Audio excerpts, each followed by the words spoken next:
希望之聲新聞追蹤。大家好，歡迎收聽希望之聲新聞追蹤，我係芬妮，我係石頭。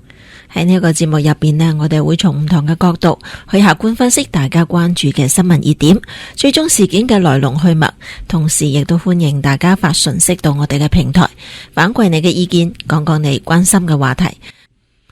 9月30號呢，美國聯邦參院接連否決咗民主黨同共和黨各自提出嘅臨時撥款案之後呢，今日美國聯邦政府呢，由當日嘅午夜起就正式關門，咁啊幾十萬嘅聯邦工作人員呢，就被逼休假嘅。咁而家1個禮拜過去啦，咁啊對於聯邦政府部門嘅影響有幾大呢？咁我哋今日同大家追蹤一下嘅。呢個兩黨嘅臨時撥款案呢，就未能通過啦，咁啊兩黨呢，亦都有互相指責對方啦。咁到底佢哋嘅爭議點喺邊度呢？咁啊到底係要邊個負嘅責任呢？我哋先請石頭同我哋講下嘅。嗱，爭議點就好多吓，咁啊最重要嘅爭議點呢，就喺呢個醫保方面啦。咁啊醫保方面呢，其實醫保佢會多出幾多錢呢？按照而家民主黨佢要求嘅呢個延續呢個醫保嘅法案嘅話呢，係要多出1.5萬億，即係1.5兆嘅呢個嘅資金先至可以支撐到呢一個醫保，即係而家奧巴馬 Care 繼續運作嘅。原因係咩呢？原因主要就係入邊有成幾千億嘅錢呢，其實係同呢個非法移民有關。咁所以阿 Trump 而家要 cut 嘅係嗰度，但係其實呢一個仲唔係話其實呢一次嘅關門呢，醫保基本上唔算係一個好緊迫嘅內容要傾嘅。咩意思呢？就係其實呢個醫保嘅到期呢係喺12月底嘅，即係嚟呢度呢，其實仲有成好耐時間，有成兩個月係咪？咁但係問題嘅關鍵係而家其實嘅短期嘅呢一個開門法案呢，即係開支法案呢，其實共和黨要求係去到11月21號，即係講話有時間俾你簽咗呢個法案之後，即係開支法案之後咧，仲可以有時間去傾呢個醫保嘅，但係民主黨唔肯，咁呢就造成咗呢一次嘅關門嘅最重要嘅原因就喺呢度啊！咁所以其實咧，你話啱先講緊互相指責，咁指責咩啊？你指責共和黨咩啊？共和黨講出嘅一個法案入邊，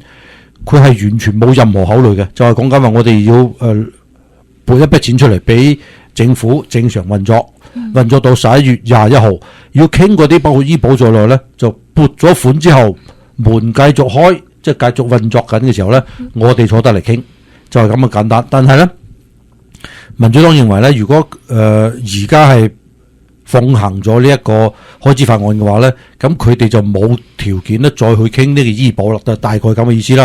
咁但係做咗咁長時間，點解會叫冇條件呢？係咪？咁冇條件嘅原因係咪因為你哋嘅要求唔合理先？你驚冇條件呢？咁呢其實你可以反問一樣咁樣嘅嘢係咪？咁所以而家嘅情況咧，關門最重要就係喺奧巴馬 Care 嘅，其實係非法嗰部分。喺石頭其實關門對民主黨都有影響嘅啫，係咪？咁點解佢哋都要咁堅持呢？咁樣咁而家我哋或者先睇睇呢個停擺啦，受影響嘅最嚴重嘅部門有邊啲？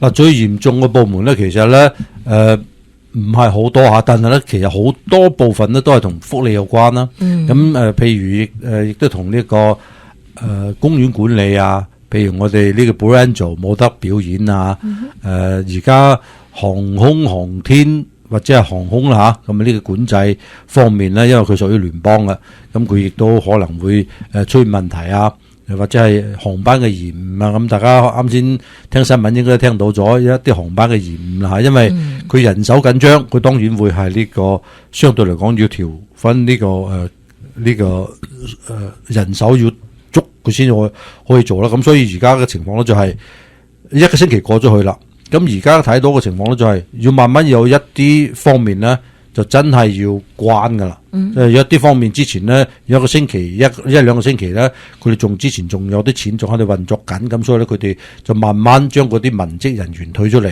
將嗰啲前線人員咧仲喺度做緊，但係如果再冇錢嘅話咧，佢哋就要繼續減人手，繼續減人手，繼續減人手，咁樣往下減落去啦。咁啊，其實政府停擺喺美國政壇呢都係唔少見啦。咁以往都有咁嘅經歷，咁但係呢一次呢，似乎有一啲唔同喎。咁嗱，呢個民主共和兩黨啦，以及川普總統，似乎呢一次都唔急於話要恢復翻呢個開門嘅狀態啦。咁點解咯？政府停擺呢，其實即係有記錄以嚟呢，其實都唔係好多次嘅，4次嘅吓。咁最長嘅一次呢，之前嘅最長一次呢，係亦都係2018年年底到2019年之初呢，嗰一次停擺嘅就係停擺咗35日。咁但係最後你發現呢，嗰個就係阿 Trump 第一任嘅時候吓，就算係35日呢個停擺咗之後呢，其實對整個美國嘅經濟呢，影響唔到0.1、0.2咁上下嘅影響嘅。咁所以咧唔急於其中嘅一個原因咧喺呢度啦。咁當然仲有啲原因可以考慮啦。咁譬如而家好明顯睇到咗今日白宮已經出嚟講嘢啦。咁因為川普希望佢哋盡快通過呢一個開門法案啊嘛，係咪？咁但係咧佢哋今日都仲冇通過咗。咁睇到咗白宮發言人呢個萊維特咧都出嚟講緊啦。咁講緊話而家咧因為阿 Trump 為咗挽救婦女兒童嗰啲食物計劃咧，咁因為佢哋係作為低收入嘅，其實咧嗰陣時都係由民主黨入邊呢個支持做出嚟嘅吓。咁佢哋一向都支持民主黨嘅呢一個組織嘅，或者係呢個法案，或者係呢個項目啦，叫做 WIC 嘅吓。呢個 WIC 咁本身咧就係如果冇錢嘅話咧，嗰啲冇或者係收入低或者窮人啦，咁佢哋嗰啲婦女或者係啲兒童咧就得唔到補助㗎啦，包括啲嬰兒在內吓。咁而家咧阿 Trump 好啦，因為佢之前咧其實係收咗好多關稅啊嘛。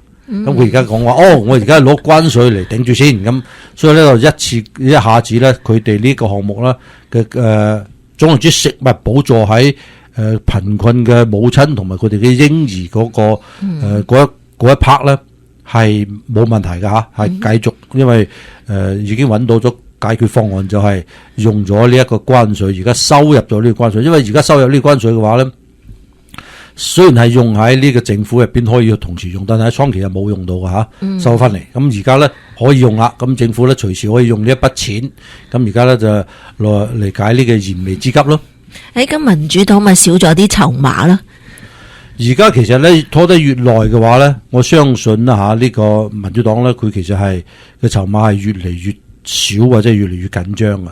因為我啱先講緊呢個 WIC 咧，佢其實一向支持民主黨噶嘛。咁而家 Trump 講話我哋政府喺民主黨冇批錢落嚟之前呢，我哋頂住佢咁，哇！咁人哋覺得哇，你真係做嘢嘅人喎，真係咁樣可能咧會改觀好大，可能會對呢個支持度咧可能會增加好多噶吓。呢樣嘢咧其實可能會係民主黨意想唔到嘅嗰部分內容嚟嘅，因為到目前為止今日嘅投票咧上政府開門咧都係需要7到8位嘅呢個民主黨嘅人士咧，投支持票咧，先至可以開到門嘅。咁喺呢種咁嘅情況之下嘅話咧，咁而家咧仲係關門，即係起碼過咗一個星期，今日嘅星期一仲係關緊門嘅吓。咁咧我哋就擔心啦，嗱，政府關門會唔會削弱美國經濟咧，或者會令啲不法分子乘虛而入咧？照道理就唔會嘅，因為其實咧講緊話，就算係邊境嗰啲人啦吓，佢如果要處理嘅話咧，都係啲文職人員去處理嘅。亦即係講，其實好多時候咧，而家移民方面咧，可能移民局咧都係文職人員會放假㗎。咁樣嘅話咧，對移民嘅速度都會減慢嘅。咁處理移民嘅呢個速度亦都會減慢。咁呢樣嘢咧，亦都係聯邦停擺嘅其中嘅一個非常之大嘅原因啦。咁今日其實 Trump 亦都同時見咗呢個白宮喺白宮入邊見咗加拿大總理啦。咁喺回答呢個記者嘅問題嘅時候咧，佢其實講過話，我哋其實可能會，因為記者問到佢嘛，講緊話美國政府停擺咧，要唔要取消項目啊？咁Trump講緊話，我哋好快咧會宣布咧，好多項目可能都會取消。而且唔係而且唔係暫時取消啊，係永久取消嘅。原因咧係因為呢個冇錢。咁佢講緊話，當然佢冇講緊邊一啲項目啦，亦都唔會講細節啦。佢亦都有跟住咪有人問我話呢個咁如果係咁樣嘅情況之下嘅話咧，咁你裁咗員嗰啲人咧有冇錢補翻咧？咁啊想講裁咗員咧，可能就永遠都翻唔到嚟噶啦。第一個，第二個咧有冇錢補翻咧？呢一個咧要睇下即係合唔合法啦，都大概咁嘅意思啦嚇。咁佢講緊話，我哋想對聯邦嘅僱員好啲，但係而家冇辦法，因為冇錢，咁佢就要做呢個動作。咁因為如果咁樣嘅話咧，佢哋講緊話喺關門嘅情況之下啦，咁其實聯邦嘅僱員咧，其實係處喺風險同埋危險之中啊。佢希望照顧，但係冇錢就照顧唔到啦。咁呢個亦都係好明顯睇到咗一個情況，而且咧。白宮嘅行政管理同埋預算辦公室都叫佢 OMB 啦，咁佢其實係而家起草緊一個備忘錄，聽講下呢備忘錄入邊咧就係講緊兩樣嘢，一就係裁員，二咧就係就算係政府開翻門，嗰啲未裁員嗰啲人咧可以翻去政府嘅話咧，可能喺呢段喺屋企休息嗰段時間咧冇錢補嘅可能，可能冇錢補嘅嚇，因為以前啦講有錢補，但係咧。佢哋講話有可能咧，佢哋根據2019年通過嘅法案咧，可能冇錢補咁而家咁樣嘅話咧，可能真係有好大劑嘅一件事嚟㗎嚇。咁我哋唔知啦。咁但係咧，因為而家睇到咗嘅消息就係咁樣，所以呢樣嘢其實咧都影響相當之大嚇。即係對於聯邦嘅僱員嚟講，影響相當之大。目前嚟講，對美國嘅經濟咧唔算影響大嘅。但係咧就對於搞政治嗰啲人咧，唔好講話邊嘅黨派啦嚇，可能佢哋真係會腳軟嘅，因為其實咧係佢哋將政府關咗門，唔係因為阿 Trump 想將政府關門嘅嚇，因為錢係由國會派出嚟嘅，咁而家係喺參議院入邊塞咗喺度，因為眾議院已經早通過咗法案噶啦，咁你參議院需要60票，咁而家咧就差8票民主黨嘅，咁點辦咧？咁就睇下民主黨點表現咯。OK， 咁我哋都希望咧呢個事情盡快解決啦，咁就唔會影響到更多嘅人，特別係嗰啲聯邦嘅僱員嘅。咁啊呢一節咧先講到呢度先，我哋轉頭翻嚟繼續新聞追蹤。歡迎翻嚟收聽希望之聲新聞追蹤。咁喺9月26號呢，愛荷華州德梅恩學區嘅一位督學54歲嘅呢個伊恩羅伯茨，因為涉嫌非法居留，被美國移民與海關執法局 ICE 逮捕嘅。9月27號呢個學區教委呢就召開咗緊急會議啦，宣布對呢個伊恩羅伯茨實行呢個行政停職嘅。嗱，作為呢個愛荷華州最大學區嘅督學啦，咁又俾 ICE 逮捕，咁到底係乜嘢原因呢？咁樣我哋都覺得幾好奇下嘅。嗱，正常嚟講嘅話啦嚇，即係如果我哋理解嘅認知嚟講嘅話咧，政府嘅官員又或者係政府選出嚟嘅呢啲咁嘅督學又好，校監又好嚇，咁正常嚟講嘅話咧，係應該係公民先至可以出任嚇。咁但係而家咧，愛荷華州最大嗰個校區捉到呢個人咧，竟然咧係無證移民嚟嘅喎。咁啊，呢個無證移民咧，仲要係做咗一段時間㗎啦。而家唔係淨係乜嘢嚇。咁啊，我睇到佢嘅相片嘅話咧，佢其實因為嗰陣時好污嘢嘅。咁啊，一做咗校區督學之後咧，就改變一下形象啦嚇。咁但係咧，都係好快脆就被查到咗。即係而家有 ICE 入去入邊查啊嘛，咁所以查到咗就拉呢個人嘅。咁啊，呢個人咧，而家你啱先講54歲啦，咁佢。我好奇怪嘅呢個後委會咧，竟然講緊話佢可以帶薪停職喎。咁我覺得帶薪停職有冇搞錯啊？佢根本都唔係呢一個校區嘅人嚟嘅。第一個，第二個咧，佢根本就係呢一個無證移民嚟嘅。咁你點搞咧？係咪？咁佢來自咩咧？係來自於呢個叫做蓋亞拿嚇，咁啊呢個地方嘅。咁佢係真係非法入境嘅呢個人。佢ICE 捉佢嘅時候咧，佢其實係擁有一支咧已經上咗子彈嘅，已經打開埋子彈殼，隨時可以開槍嘅呢個手槍。咁仲有3000蚊現金，仲有一把咧係呢個即係唔係接埋嗰啲刀下，嗰啲係固定嘅嗰啲獵刀嚟嘅，咁啊手獵刀。咁呢種咁嘅情況之下，就查佢係咩原因啦。咁啊睇到咗國土安全部咧講緊話，佢咧係1999年咧持學生簽證進入美國㗎。咁啊2020年嘅時候咧，曾經非法持有武器而面臨刑事指控嘅。喺2024年5月份呢，其實移民官呢已經對佢下達咗最終嘅大戒令噶啦。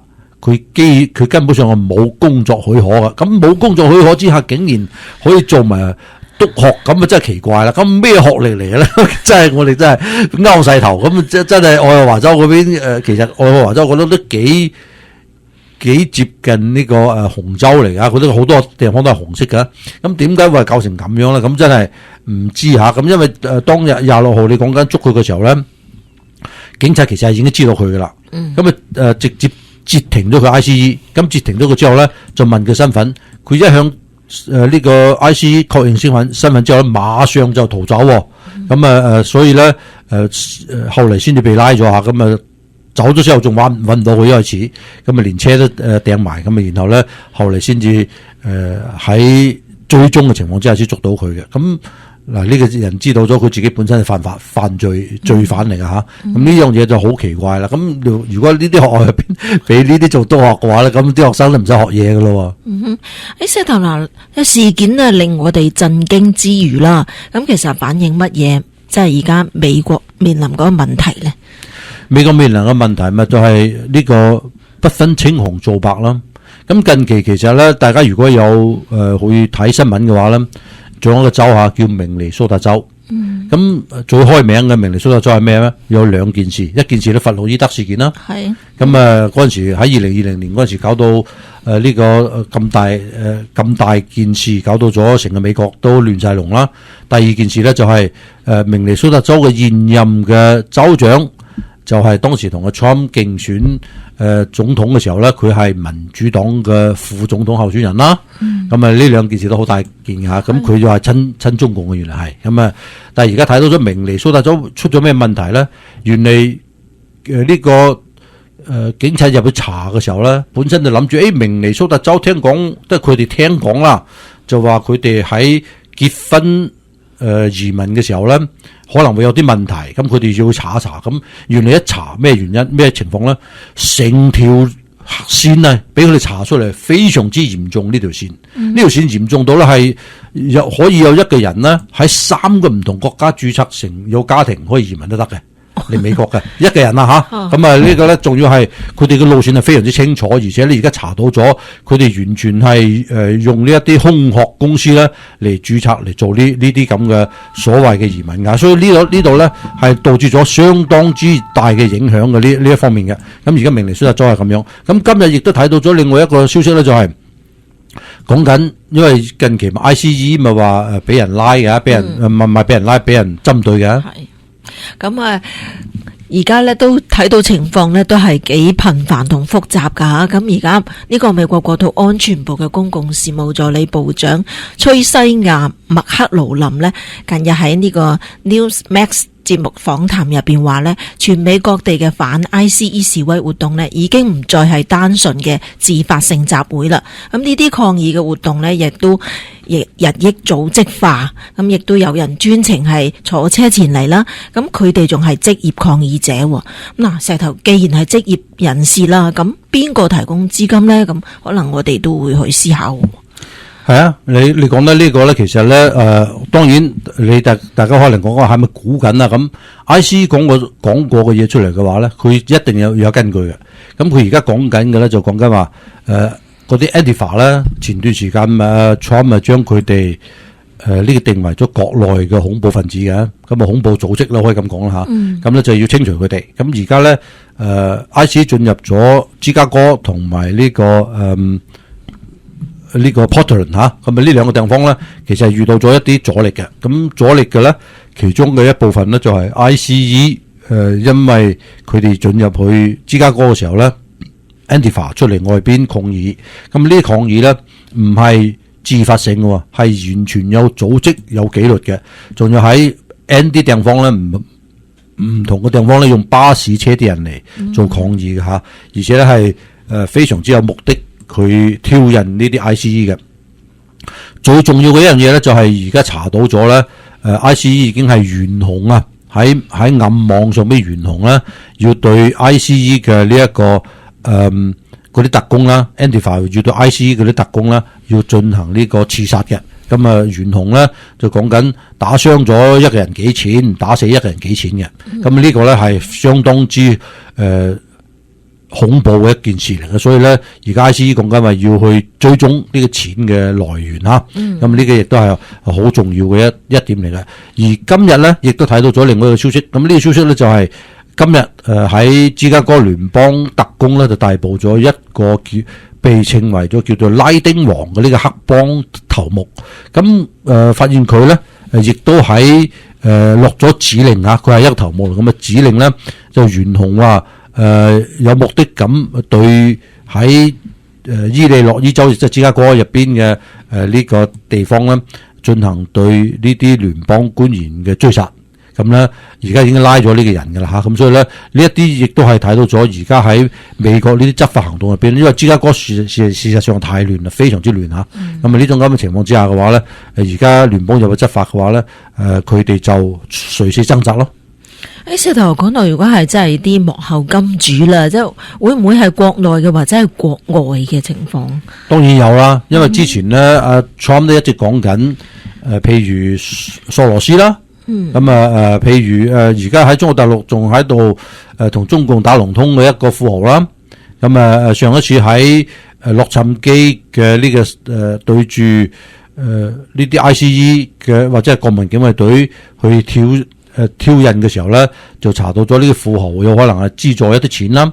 咁呢啲就係而家查緊嘅呢啲目標人物之一咯，咁因為知道咗佢哋嘅錢嘅來源嘅話咧，美國成日都講緊 follow the money 啊嘛，咁如果係追蹤啲錢嘅來源嘅話咧，咁佢就比較容易去調查呢樣嘢咧，因為呢啲人咧冇錢佢做唔到嘢嘅，咁所以點解會阿 Trump 上到嚟咧，將咁多個聯邦所謂嘅資助嗰啲全 cut 晒咧，cut 晒再將佢哋斷咗佢哋買路，講清楚啲就係。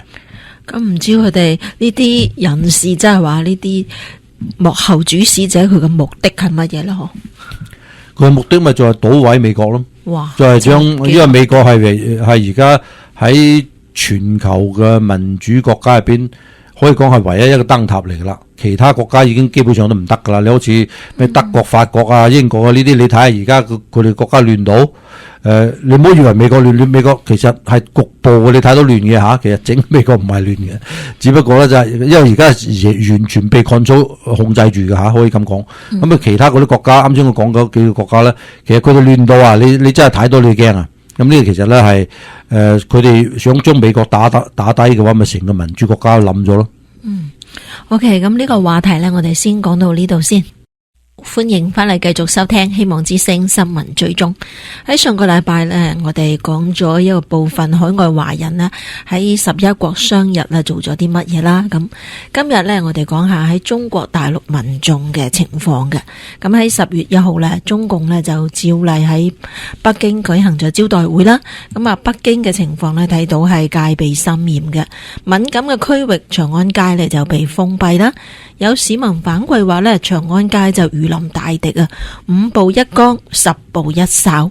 咁啊，連人行道上邊呢都有警察把守啊。咁啊，甚至連地鐵都係停咗嘅。咁啊，另外喺中國某地呢一座大橋上邊呢，一名男子呢就將橋欄上邊呢插住嘅中共血旗呢一支嗰就掹咗佢，之後呢就隨手掉喺地上啦。咁啊，表達呢個憤慨同不滿嘅。嗱，石頭話講緊話國內慶祝噶嘛，咁點解會咁不滿呢？啲人嗱，先講下長安街先吓，咁呢個名真係改得幾好啊！真係封鎖得嚟嘅話，乜都冇晒，咁啊叫長安係咪？永遠都安安靜靜啦。咁啊呢個連呢個5步一崗10步一哨咁喺呢度，咁就唔係安安靜靜啊，保證安靜吓。咁呢啲咧係邊個安靜咧？當然係中共安靜啦，因為其實啲老百姓根本都喐唔到啦。咁啊老百姓只能夠係呢個有怨氣嘅吓，咁怨氣冇用，咁啊只能夠長安啦。咁啊永遠都長安啦。咁就係呢個長安街真係覺得個名真係覺得好吓。咁啊呢個先講下呢樣嘢先。咁啊真係長安街，你真係每一次。呢個喺北京有咩事嘅話，一定係長安嘅。係咁啊，係嘛？咁啊，你係咪嗰個名好啊？真係叫晒長安啊！咁所以千祈唔好住喺嗰啲叫長安嘅地方啊。OK， 呢個真係有啲問題嘅。咁嗱，啱先講緊嘅有啲人咧喺嗰度連旗都白埋抌咗啦，係咪？咁就表示佢哋對呢一啲中共而家嘅情況啦，佢哋表示憤慨啦。咁因為你睇下近年嚟嘅呢個經濟冧檔冧得咁緊要，其實佢哋真係話要去推動同老百姓有關嘅經濟咧，似乎冇做嘅。因為點解咧？簡單啲可以咁講啦，你其實係叫苦連天啱噶啦。對於中共嚟講嘅話咧，咁樣嘅話你先至有辦法去唔會有其他嘅嘢諗啊嘛，搏命去揾工做啊嘛，揾工做咁你咪冇時間去呢個反抗咯。咁所以佢咧就會特登會整到你咧係半死不活，仲中共係最啱呢啲人噶啦，半死不活吓，咁樣嘅話佢咧就係最容易控制你嘅。咁所以咧呢種咁嘅情況之下，你會睇到咗。佢哋並不是認為咧經濟，即係尤其嗰個拍腦袋嗰個吓，咁佢並不認為咧經濟對於佢嚟講係最重要嘅，就好似金仔一樣嘅嘛。咁朝鮮啲人食泥，咁金仔都肥屍大隻噶。咁點解咧？佢唔 care 嘅？佢唔使食，因為佢自己，因為佢係特工嚟噶嘛。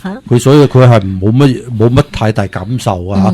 但係下邊嗰啲老百姓咧感受就大咯。咁所以佢哋會用唔同嘅方式咧嚟表達佢哋嘅不滿咯。咁喺中國大陸咧，嗰幾日咧啲天象出現咧，似乎咧都係唔係幾吉利咁嘅情況啊？點解咧？好似北京咧，亦都頻繁出現咗日暈啦、幻日啦同日偏食咁嘅異象啊！咁有啲人咧講及呢啲咧就好似話係迷信啦，咁有啲係話天象啦。咁石頭，你傾向於邊一種睇法啊？其實天象就肯定噶啦，因為其實咧你可以查下中國歷史啦，其實每一次都有呢個天象，雖然包括咗毛澤東在內都係噶。當唐山地震嘅時候，佢一聽到話唐山地震，佢已經聲都收晒啦。咁企喺個窗嗰度半日都轉唔過彎嚟，佢已經知道咗，佢已經大限已到啊！點解？當然係啦。1949年10月1號，點解會選呢個10月1號？毛澤東去寺廟算過噶嘛？嗰個係黃道吉日嚟噶嘛？咁你講話你信又好唔信又好，嗰個係你嘅事，因為共產黨講俾你知話無神論，講俾你知吓，佢自己信噶嘛？咁你自己信唔信呢個天象？嗰個係你嘅事，唔關人哋事噶吓。咁另外咧喺10月2號晚啦，湖南呢個瀏陽河景區嘅一場融合幾百架無人機嘅煙花 show 夜空表演吓。咁但喺表演過程入邊呢，點着嘅煙花咧就好似天女散花咁落嚟啦，但係咧原來啲係火星跌落嚟啊！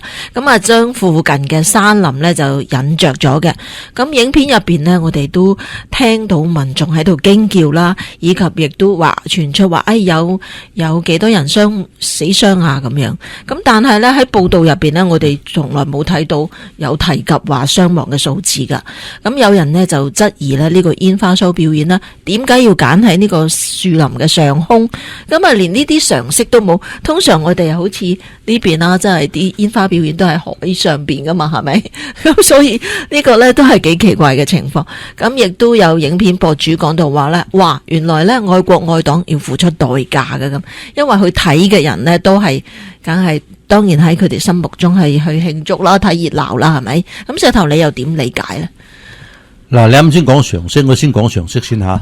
啱先我咪講咗㗎，對於經濟唔好嘅話咧，對於中共嚟講冇所謂㗎，所以佢冇常識嘅，其實係佢唔需要常識嘅，常識係你講嘅嘛，但係佢唔需要常識㗎，係咪？咁呢個其實咧，點解喺中國大陸佢會走咗去呢個樹林入邊整呢個煙花 show 咧？佢真係冇呢個咁嘅感覺嘅，佢冇諗住咧係會有火災嘅，唔關佢事嘅。因為佢諗住佢淨係去做呢個無人機煙花 show 嘅嘛，至於下邊點樣佢唔需要理噶。就正如你啱先講緊嘅，點解會有啲人咧可能會係因為跌咗啲火星落嚟，跌咗啲煙花落嚟，然後可能會出現咗人搭人呢種現象會死亡啦。佢唔需要理噶，就俾你好睇得噶啦，係咪？咁呢個本身就係佢哋要做出嚟嘅後果，但係唔會諗住安全問題。你幾時聽講過話除咗啱先北京長安街之外，即係長安嘅舊長安啦，係咪咁啊？所以咧，佢有保安之外，邊度有保安呢？習總去到邊度都有保安，但係除此之外，邊度都冇保安。咁又係，係咪啊？你係咪可以咁理解？特別嗰啲好大型嗰啲咁嘅集會啊，嗰啲咧，佢唔會有人流啊，去即係安排啲警察啊去疏導啊，咁樣。佢就算有嘅話咧，佢都唔係話因為安排警察去疏導，而係因為咧有咩活動嘅時候咧，佢要保護嗰啲明星。保護嗰啲領導人，有啲咩事嘅話，領導先走啊嘛，係咪？係做呢樣嘢嘅，唔係為你嘅安全着想嘅，你要明白呢樣嘢就得噶啦。咁啊喺呢度咧，我哋就覺得即係有啲朋友都覺得，喺呢個唔同嘅地方咧，有唔同嘅一啲嘅活動嘅情況啦。但係喺中國民眾眼裏邊咧，咁其實呢一個嘅11咧都過得幾苦嘅，有啲地方咧，有啲朋友就去旅行啦，係咪？假期好長啦，咁原來咧好似深圳到湖南咁，本嚟幾個鐘頭嘅車程咧，哇！啲人咧用咗20幾個鐘喎，咁其實點解會搞到咁樣？嗱，呢一次咧有2種表現吓，同大家講下呢個國殤節嘅呢個咁嘅國殤日嘅呢個咁嘅情況下。啱先講緊嘅深圳啦，事實因為呢邊。相對嚟講叫做北上廣深啦，係咪？都叫做比較富裕少少啦。咁佢哋都要出外邊度行下，咁可能真係會塞車塞得好緊要，10幾小時。咁咧就呢一個就係塞車啦。咁但係咧，從另外一個角度嚟講咧，每年喺所謂嘅景區入邊塞人啊，啲呢個酒店入邊爆晒滿啊，啲呢個飛機入邊爆晒。今年似乎咧唔係咁嘅現象啊嚇。咁有好多地方嘅話咧，連圖都截晒出嚟噶啦。佢哋訂機票嘅時候咧，大把機票可以俾你訂嘅，冇起到價。大把房間可以俾你訂嘅，冇起到價。咁咧嗱，呢個就係兩極化，相當之嚴重啊。原因係咩咧？就係大家揞住個荷包唔肯攞錢出嚟嘛。因為而家你隨時可能都會失業啦。咁呢種咁嘅情況之下嘅話，就消費已經唔係再好似以前咁樣話消費嘅啦。咁呢樣嘢咧，大家都要諗清楚啦，係咪？咁從另外一個角度嚟講嘅話，你亦都可以理解成講緊話，點解喺中國大陸要搞嗰啲乜嘢黃金周啫？呢啲係咪多餘噶？因為其實咧嗱，美國人哋講緊話呢個 Black Friday 啦吓，咁啊呢個係購物季，咁購物季嘅話從呢個感恩節之後。咁啊，到咗呢個聖誕節之前，人哋係成個月嘅，咁你幾時買都得噶啦，係咪？咁啊，只不過喺某一個時段入邊咧，可能有啲商品特別優惠啲，咁啲後生可能會買啲，但係其實大部分人都冇參與嘅。咁你中國大陸整嘅黃金周嗰度做咩嘅？咁每嗰度塞景點，咁塞晒人喺嗰度，即係之前嗰啲啦吓。咁有咩謂啊？用錢買難受。咁佢點解唔好似呢個？因為佢嗰度所謂黃金周嘅話咧，係調晒人哋嗰啲咁嘅休息日啦，過嚟拼湊住噶嘛。咁以後人哋嗰啲要補翻噶嘛。咁你咁啊，就當你仲要係呢個所謂嘅呢個拼埋一齊，等大家一齊去，即係最後搞到咗咧，就全部塞晒一齊。咁你點解唔學下你既然係抽西方嘅抽得咁開心嘅話，點解呢啲唔抽埋西方嘅？係咪西方嘅就係？大家都有假期，咁啊大家假期嘅話咧，就大家叉開佢。今個星期你攞，下星期佢攞，咁叉開晒佢嘅話，咪唔會出現呢啲咁嘅塞車，又塞景點咯。咁景點又可以均勻啲咯。咁但係我哋回想一下，又另外一個角度喎。咁點解會係有人拍腦袋就做成幾十年，明知係咁樣，我都做咗幾廿年呢？咁你要諗下，中共最中意嘅就係要表演噶嘛。咁當然要表演俾外界睇，話我哋有成咁多人嘅，塞連景點都塞晒嘅。咁我哋呢度嘅消費係咪好勁啊？係經濟。咁我哋呢個經濟係咪你嚟我哋呢度係咪賣得嘢啊？咁我哋嘅數據係咪好好啊？咁樣係咪俾個數據人哋睇會好嘅？但係商家都開心啲。商家似乎開心啲，但係未必啦。咁但係嗰啲，因為你過咗嗰一陣之後又冇㗎啦嘛。咁其實你係唔可以持續嘅呢啲嘢㗎嘛。咁你去做呢啲嘢嘅話，咁啊係咪自討苦吃咧？你話突然間諗起窮遊呢個詞，窮遊好啲啊啲人，但係咧窮遊嘅話咧，嗰陣時佢都話冇乜意思啊。係咁啊，有香港嘅朋友話咧，嗰幾日咧香港都爆滿人啦，爆滿人流啊，但係呢啲商家都話經濟都唔係咁好。最多人喺麥當勞啊。OK， 喺嗰度過夜啊嘛。好，咁因為時間關係呢，我哋今日嘅新聞追蹤喺呢度同大家講聲再見啦，多謝你哋嘅收聽，多謝石頭同我哋分析，拜拜。拜拜。